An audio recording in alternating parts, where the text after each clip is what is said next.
Bonjour, je m'appelle Thierry Berger et j'ai écrit un livre sur la famille. C'est un sujet qui me tient à cœur et ce livre s'appelle Famille, où vas-tu?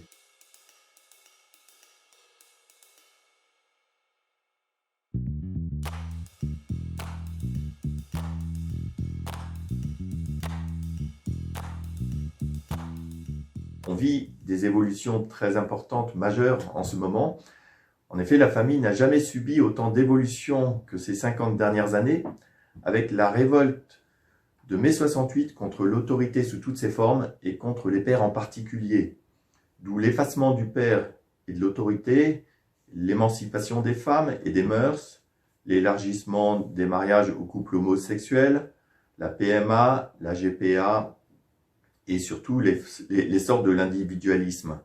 Nous sommes passés d'une société patriarcale à une société matriarcale et le père a du mal à trouver sa place dans cette société qui tente à l'exclure, tout comme la mère ou la femme surtout a du mal à se positionner vis-à-vis de son mari et vis-à-vis de ses enfants également. Notre communication évolue également avec la pléthore d'outils, souvent virtuels, évinçant les échanges directs traditionnels, comme par exemple les veillées au coin du feu intergénérationnelles avec les grands-parents et les petits-enfants, et également par l'instantanéité dans tous les domaines, y compris dans les couples qui se font et se défont au gré des pulsions, créant des orphelins du divorce.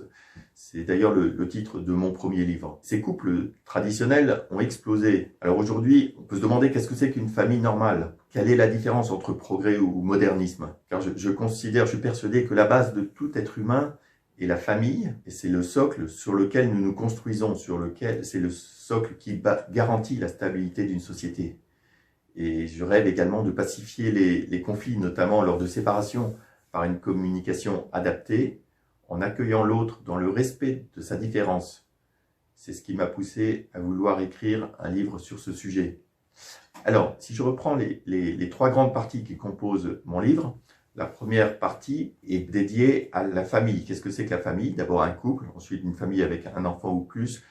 Tout ce qui est évolution de la famille depuis l'origine, la nuit des temps, avant Jésus-Christ, de siècle en siècle, avec cette alternance de temps en temps, avec l'émergence d'une famille dite matriarcale, avec la femme qui avait une position importante, notamment au Moyen-Âge, et à la Renaissance, et le mâle dominant qui s'était instauré, et jusque ces dernières années où il y a de profonds changements qui sont en cours et qui n'ont pas fini, où le père cherche sa place. La femme travaille, c'est rentré dans les mœurs, du coup elle cherche également sa place au sein de la famille, et c'est cette dualité, ce positionnement qui n'est pas facile à trouver. Je parle aussi de l'évolution des couples homosexuels, de la nécessité de se poser des questions sur la PMA, sur la GPA, ces évolutions sociétales qui sont majeures pour notre société.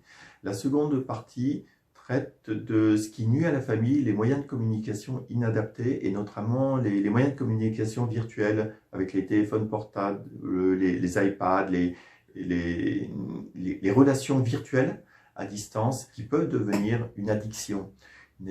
Et je parle au-delà de ça, de tout ce qui est relations humaines. Notamment, je fais un gros zoom sur l'ego surdimensionné, pour ne pas parler d'orgueil, et les ravages que ça peut faire au sein d'un couple, au sein d'une entreprise, au sein du gouvernement.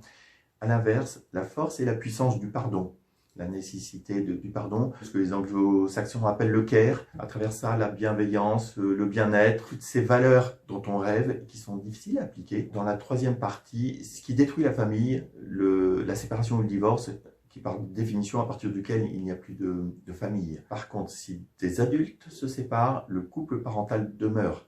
Et je fais le focus sur la souffrance des enfants. Les enfants ne souffrent pas tant du divorce, qui est un traumatisme, un tsunami. Ils souffrent du conflit parental qui perdure, de voir leurs deux parents qu'ils aiment s'entre-déchirer pendant des années. Donc notre souhait, notre recommandation, de part d'ailleurs une association dont j'ai pris la présidence, avec tout le lobbying auprès des élus qu'on fait, pour essayer de modifier la loi, c'est d'essayer de s'attaquer à la cause racine en amont, de faire en sorte qu'il y ait plus de résidences alternées pour dédramatiser, pacifier, et comme on est à égalité, l'homme et la femme, ou plutôt, pour être exact, le père et la mère, éviter tout ce qui est emprise psychologique, pardon, pour ne pas dire aliénation parentale, éloignement géographique volontaire, non-présentation d'enfants, le parent non gardien qui sombre dans l'alcoolisme, la dépression, les suicides, donner des pistes pour pacifier et redorer l'image de la famille qui, je le rappelle, est la garantie de la pacification d'une société, le socle d'une société, et pour éviter et réduire considérablement tout ce qui est violence d'enfants mal éduqués ou insuffisamment éduqués, y compris par des parents séparés. Voilà, c'est ce qui m'a poussé à écrire ce livre sur la famille. C'est quelque chose de tellement beau, la famille, qu'il faut la préserver, en prendre soin, parce que ce n'est pas au gouvernement ni aux enseignants à éduquer des jeunes, c'est vraiment aux parents avec les échanges transgénérationnels, intergénérationnels, qui font toute la richesse d'une société.